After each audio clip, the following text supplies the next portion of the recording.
പവിത്രം സീരിയലിന്റെ latest episode review ആണ് പറയുന്നത്. അങ്ങനെ ദീപ്തിയും വേദയും തമ്മിൽ മനസ്സ് തുറന്നു തന്നെ സംസാരിക്കുന്നുണ്ട്. വേദകാര്യങ്ങൾ ഓരോന്നോരോന്നായി ദീപ്തിയെ പറഞ്ഞ് മനസ്സിലാക്കാൻ കെടിഞ്ഞു പരിശ്രമിക്കും. വിക്രം ഒരിക്കലും ഒരു തെറ്റുകാരനല്ല മോളെ, അവൻ അങ്ങനെ ഒരു ചതി ചെയ്യില്ല എന്ന് വേദ തറപ്പിച്ചു പറഞ്ഞു. വരുൺ മരിക്കുന്ന അന്ന് അവസാനമായി വിക്രമും വരുണും തമ്മിൽ കണ്ടിരുന്നു എന്നത് സത്യം തന്നെയാണ്. അവർ കുറെ നേരം സംസാരിക്കുകയും ചെയ്തു. അന്ന് വരുൺ വിക്രമിനോട് പറഞ്ഞ കാര്യങ്ങളെല്ലാം തന്നെ വേദ ദീപ്തിയോട് ഓരോന്നോരോന്നായി വിവരിച്ചു. വരുണിന് വിക്രമിനെ അത്രമാത്രം വിശ്വാസമായിരുന്നു. ആ ഒരു അടുപ്പമുള്ളത് കൊണ്ടല്ലേ അവൻ തന്റെ ഉള്ളിലെ കാര്യങ്ങളെല്ലാം തന്നെ വിക്രമിനോട് തുറന്നു പറഞ്ഞത്. വിക്രം തന്റെ സ്വന്തം ചേട്ടനാണെന്ന് കരുതിയിട്ടാണ് വരുൺ എല്ലാം തന്നെ പങ്കുവെച്ചത്. അത്രയും സ്നേഹമുള്ള ഒരാളെ വിക്രം ഒരിക്കലും ഉപദ്രവിക്കുമെന്ന് നിനക്ക് തോന്നുന്നുണ്ടോ എന്ന് ദീപ്തി എന്ന് വേദ ചോദിക്കുമ്പോൾ ദീപ്തി ആകെ പതറി. ദീപ്തി മെല്ലെ പറയുന്നുണ്ട്, അതൊക്കെ ശരിയാ, പക്ഷേ തെളിവുകളെല്ലാം തന്നെ ആ പുളിക്കൻ വിളിച്ചു പറഞ്ഞത് വിക്രമാണ് തെറ്റ് ചെയ്തത് എന്നല്ലേ. അന്നേരം വേദ ചോദിക്കുന്നുണ്ട്, എങ്കിൽ അതൊക്കെ ആരുടെയെങ്കിലും നാടകമാണെങ്കിലോ, വിക്രത്തെ മനഃപൂർവ്വം ഇതിൽ കൊടുക്കാൻ വേണ്ടിയിട്ട് ഇതിന്റെ പിന്നിൽ വേറെ ആരെങ്കിലും കളിക്കുന്നതാണെങ്കിലോ, നീ ഒന്ന് ആലോചിച്ചു നോക്കിയേ. അത് കേട്ടപ്പോ ദീപ്തി ആകങ്ങനെ ആശയക്കുഴപ്പത്തിലായി.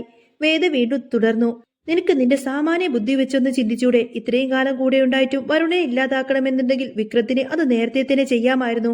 അവൻ ഒരിക്കലും അങ്ങനെ ചെയ്യില്ല. അവൻ നിനക്ക് വാക്ക് തന്നതല്ലേ, നീ തന്നെ ഒന്ന് ആലോചിച്ചു നോക്ക്. ഇതുവരെ ഇങ്ങനെ വിക്രമിനെ കുറിച്ച് എന്തെങ്കിലും കേട്ടിട്ടുണ്ടോ? അവൻ ശ്രീകാര്യം ശ്രീനിവാസന് വേണ്ടിയിട്ട് ഇറങ്ങിത്തിരിക്കുന്ന ഒരാളാണെന്ന് ശരി തന്നെ, പക്ഷേ ഇതുവരെ ആരെയും കൊന്നിട്ടില്ല.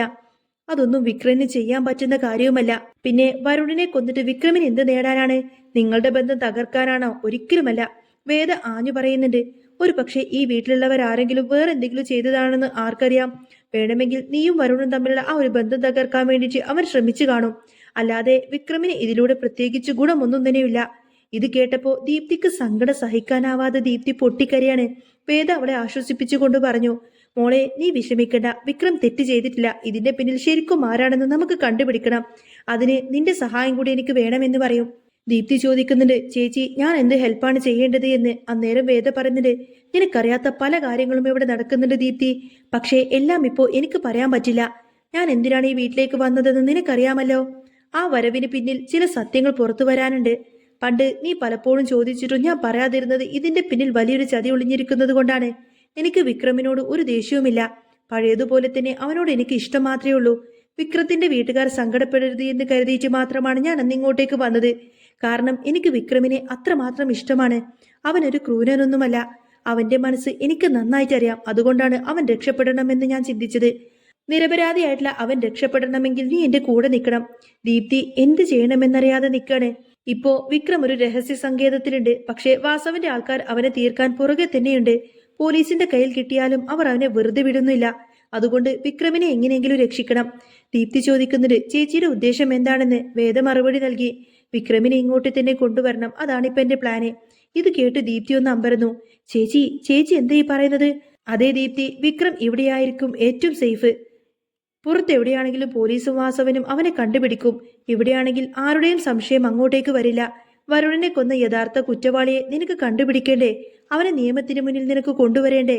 വേദയുടെ ചോദ്യം കേട്ട് ദീപ്തി ഉറപ്പിച്ചു പറഞ്ഞു, വേണം ചേച്ചി, എനിക്കത് വേണം. എങ്കിൽ നീ എന്റെ കൂടെ തന്നെ നിൽക്കണം. യഥാർത്ഥ പ്രതിയെ നമുക്ക് പുറത്തു കൊണ്ടുവരണമെന്ന് പറയാണ് വേദ. അല്ലാതെ തെറ്റൊന്നും ചെയ്യാത്ത വിക്രമിന്റെ തലയിൽ ഈ ഒരു കുറ്റം കെട്ടിവെച്ചിട്ട് പലരും രക്ഷപ്പെടാൻ നോക്കുകയാണ്. ഒടുവിൽ ദീപ്തിയും അതിന് സമ്മതിച്ചു. ചേച്ചിക്ക് എന്ത് സഹായം വേണമെങ്കിലും ഞാൻ ചെയ്തു തരാം. എന്റെ വരുണിനെ ഇല്ലാതാക്കിയവരെ എനിക്ക് വെറുതെ വിടാനൊന്നും പറ്റില്ല എന്ന് പറയാണ്. വേദ പറയുന്നുണ്ട്, ശരി, ഇന്ന് രാത്രി കൂടെ കഴിഞ്ഞു കഴിഞ്ഞാൽ നമ്മൾ വിക്രമിനെ ഇങ്ങോട്ടേക്ക് കൊണ്ടുവരും. ദീപ്തിയും അതിന് സമ്മതം മൂളിയിട്ട് അവിടെ നിന്നും പോയി. ഇതേ സമയം മാഷും കമലയും കൂടി ഇരുന്ന് സംസാരിക്കാണ്. മാഷു ഭയങ്കര ടെൻഷനിലായിരിക്കും. വിക്രം എവിടെയാണെന്ന് ഒരു എത്തും പിടിയും കിട്ടുന്നില്ല.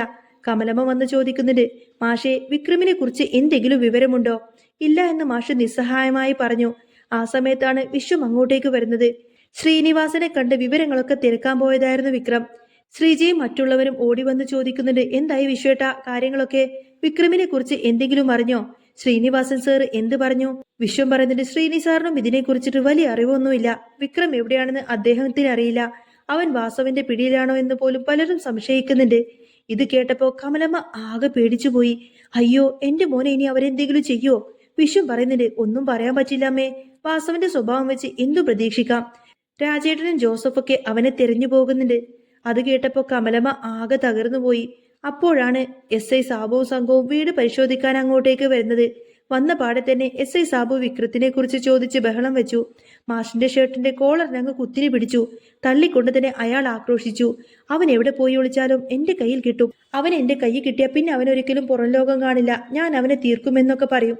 ഇത് കേട്ടതോടുകൂടി തന്നെ കമലമ്മയുടെ ഉള്ളാകെ വിറച്ചു. വിക്രമിന് എന്തെങ്കിലും ആപത്ത് സംഭവിക്കുമോ എന്ന പേടിയിൽ നിൽക്കുമ്പോഴാണ് ഈ ഒരു ഭീഷണിയും കൂടി കേൾക്കുന്നത്. സാബു SI വീണ്ടും പറഞ്ഞു, അവൻ ഇങ്ങോട്ടേക്ക് വന്നു കഴിഞ്ഞാൽ ഉടനെ തന്നെ വിവരമറിയും. അവനെ ഞാൻ വെറുതെ വിടില്ല. മാഷിനെ തള്ളുന്നത് കണ്ടുകൊണ്ട് തന്നെ കമലമ്മ ഓടിച്ചെന്ന് മാഷിനെ പിടിക്കാൻ നോക്കി. പക്ഷേ അവൾ തളർന്നങ്ങ് വീഴാണ്. എഴുന്നേൽക്കാൻ പോലും പറ്റാത്ത അവസ്ഥയിൽ കമലമ്മ അങ്ങ് ബോധം കെട്ടി വീഴും. മാഷ് അവളെ താങ്ങി പിടിച്ച് വിളിച്ചുവെങ്കിലും അവൾ കണ്ണു തുറക്കുന്നില്ല. അങ്ങനെ കമലമ്മയുടെ ബോധം നഷ്ടപ്പെട്ടപ്പോൾ എല്ലാവരും കൂടിച്ച് കമലമ്മയെ നേരെ ഹോസ്പിറ്റലിലേക്ക് കൊണ്ടുപോയി. ടെൻഷൻ താങ്ങാതെ BP കുറഞ്ഞതുകൊണ്ട് പറ്റിയതായിരിക്കും കമലമ്മക്ക് പെട്ടെന്ന് ഇങ്ങനെയൊക്കെ സംഭവിച്ചത്. ഇതൊന്നും അറിയാതെ വേദ വിക്രമിനെ വിളിക്കാൻ ശ്രമിക്കുന്നുണ്ട്. ഇഷിതയുടെ ഫോണിലേക്കാണ് വേദ വിളിച്ചത്. കാരണം വിക്രമിന്റെ കയ്യിൽ ഇപ്പൊ ഫോണൊന്നും ഇല്ലല്ലോ. വിക്രമിന് എങ്ങനെയുണ്ട് എന്ന് വേദ ചോദിച്ചു. അന്നേരം കുഴപ്പമൊന്നുമില്ല, വേദന കുറവുണ്ട്, ഞാൻ ഇടയ്ക്കിടയ്ക്ക് ഡ്രിപ്പ് ഇടുന്നുണ്ട് എന്ന് പറയാണ് ഇഷിത. ഫോണ് വിക്രമിന് കൊടുക്കാമോ എന്ന് വേദ ചോദിച്ചതനുസരിച്ച് അവൾ വിക്രമിന് ഫോണ് നൽകി. പറയൂ വേദ, എന്തൊക്കെയുണ്ട് വിശേഷം എന്ന് വിക്രം ചോദിക്കുന്ന സമയത്തിന് വേദ പറയുന്നുണ്ട്, ഇവിടെ നല്ല വിശേഷം. വിക്രമിനെ തിരഞ്ഞ് നാട് മുഴുവൻ പോലീസും വാസവന്റെ ഗുണ്ടകളെല്ലാം തന്നെ തിരഞ്ഞു നിൽക്കാണ്. ഞാൻ നിന്നെ ഒളിപ്പിച്ചിരിക്കുകയാണെന്ന് അറിഞ്ഞു കഴിഞ്ഞാൽ എന്റെ കാര്യം തീർന്നു. വിക്രം പറയുന്നത്, അതെനിക്കറിയാം, ഇപ്പൊ ആർക്കും ഒരു സംശയമൊന്നുമില്ലല്ലോ. പക്ഷേ നാളെ എന്ത് സംഭവിക്കുമെന്ന് എനിക്ക് പേടിയുണ്ടെന്ന് അവൻ പറഞ്ഞപ്പോൾ നാളത്തെ കാര്യം ഓർത്തുകൊണ്ട് തന്നെ വിക്രം പേടിക്കണ്ട, എനിക്ക് ചില പ്ലാനുകളുണ്ട് എന്ന് വേദ മറുപടി നൽകുകയാണ്. പിന്നീട് വേദ അവനെ കുറേയധികം ഉപദേശിച്ചു. ഇനിയെങ്കിലും ഇമാതിരി പരിപാടിയൊക്കെ നിർത്തിയിട്ട് അടങ്ങി ഒതുങ്ങി ജീവിക്കാൻ നോക്കണം. വിക്രം ചിരിച്ചുകൊണ്ട് പറഞ്ഞു എന്നിട്ട്, എന്താ ഭയങ്കര മൂഡിലാണല്ലോ, എന്നെ പൊരിക്കാനാണോ ഭാവം എന്നൊക്കെ ചോദിക്കും. വേദ ഗൗരവത്തോടെ പറഞ്ഞു, അതെ, മര്യാദക്ക് നടന്നില്ല എങ്കിൽ ഇങ്ങനത്തെ ഓരോ കേസും കൂട്ടം വന്നിട്ട് എല്ലാം നിങ്ങളുടെ തലയിൽ ഇരിക്കും. നമ്മൾ തെറ്റ് ചെയ്തില്ലെങ്കിലും കുറ്റം നമ്മുടെ തലയിൽ കെട്ടിവെക്കാൻ കുറെ എണ്ണം കാണും. ഇതെല്ലാം കേട്ടിരിക്കുകയായിരുന്നു വിക്രം. എന്നിട്ട് എന്ന് ചോദിക്കുന്നുണ്ടായിരുന്നു. നീ എന്താ എന്നെ ഒന്ന് പറയുമ്പോഴേക്കും എന്നിട്ട് ഇങ്ങനെ ചോദിച്ച് ദേഷ്യപ്പെടുത്തുന്നത്? വിക്രം പറയുന്നുണ്ട്, ഈ എന്നിട്ട് എന്ന വാക്ക് കൂടുതൽ ഉപയോഗിക്കുന്നത് ആരാണെന്നറിയാമോ? അത് പ്രണയിക്കുന്നവരാണ്. ഒരു ഫോൺ വിളിക്കുമ്പോൾ സംസാരിക്കാൻ വേണ്ടിയിട്ട് അവരിങ്ങനെ ചോദിച്ചുകൊണ്ടേയിരിക്കും. അത് ഇഷ്ടമുള്ളവർ തമ്മിലുള്ള കാര്യമാണ്. ഇത് കേട്ട് വേദം ഒന്നും മിണ്ടില്ല. തങ്ങൾക്കിടയിലുള്ള ആ ഒരു പ്രണയം അവർ പറയാതെ പറയുകയായിരുന്നു. അങ്ങനെ അവർ കുറെ നേരം ആ ഒരു ഫോൺ സംഭാഷണം അങ്ങനെ തുടർന്നു. ഇതേ സമയം വാസവനെ കാണാൻ വേണ്ടിയിട്ട് ശ്രീകാന്ത് ചെല്ലുന്നുണ്ട്. വാസവൻ പറയുന്നുണ്ട്, അവൻ എവിടെ പോയി ഒളിച്ചാലും അധിക കാലമൊന്നും രക്ഷപ്പെടില്ല. അവന്റെ ദേഹത്ത് ബുള്ളറ്റ് കയറിയിട്ടുണ്ടെങ്കിൽ അവൻ ഏതെങ്കിലും ഹോസ്പിറ്റലിലേക്ക് പോവേണ്ടി വരും. അല്ലാതെ അത് എടുക്കാനൊന്നും പറ്റില്ലല്ലോ. ശ്രീകാന്ത് സംശയം പ്രകടിപ്പിച്ചു. അവന്റെ ദേഹത്ത് കൊണ്ടിട്ടിരുന്നത് ഉറപ്പാണോ? കൊണ്ടിട്ടുണ്ടെങ്കിൽ അവൻ രക്ഷപ്പെട്ടു കാണില്ലേ? വാസവൻ ദേഷ്യത്തോടെ പറഞ്ഞു, അവൻ എവിടെയാണെങ്കിലും എനിക്ക് അവനെ കിട്ടണം. എന്റെ മോനെ കൊന്നവനെ ഞാൻ ഏതായാലും വെറുതെ വിടില്ല. അവനെ ഇഞ്ചിഞ്ചായി എനിക്ക് കൊല്ലണമെന്നൊക്കെ പറയും. ഇത് കേട്ടപ്പോൾ ശ്രീകാന്ത് ഉള്ളിലൊന്ന് വിറച്ചു. ഇതിന്റെ പിന്നിൽ താനാണെന്നെങ്ങാനും വാസവൻ അറിഞ്ഞു കഴിഞ്ഞാൽ തന്നെയും ഇതുപോലെ ചെയ്യുമെന്ന് ശ്രീകാന്തിന് പേടിയായിരുന്നു. എത്രയും പെട്ടെന്ന് തന്നെ അവനെ കണ്ടെത്തണം ശ്രീകാന്ത് എന്ന് വാസവൻ പറഞ്ഞപ്പോൾ, ഞാൻ നോക്കാം സാറേ, അധികം വൈകാതെ തന്നെ ഞാൻ കണ്ടെത്തിക്കോളാമെന്ന് പറഞ്ഞ് ശ്രീകാന്ത് പെട്ടെന്ന് തന്നെ അവിടെ നിന്നും തടി തപ്പി. ഈ സമയം ശ്രീനിവാസന് പുളിക്കനെ കുറിച്ചുള്ള ചില സൂചനകളൊക്കെ ലഭിക്കാണ്. പുളിക്കൻ കസ്റ്റഡിയിൽ എത്തിക്കഴിഞ്ഞാൽ ഇതിന്റെ പിന്നിലെ രഹസ്യം പുറത്തു വരുമെന്ന് അദ്ദേഹത്തിന് ഉറപ്പായിരുന്നു. ശ്രീനിവാസൻ സാറിന് കിട്ടിയ ആ ഒരു രഹസ്യ വിവരം കൃത്യമായിരുന്നു. നഗരത്തിന്റെ മധ്യത്തിൽ ഒരു പഴയ തടിമില്ലിൽ ഒളിവിൽ കഴിയുകയായിരുന്നു പുളിക്കൻ.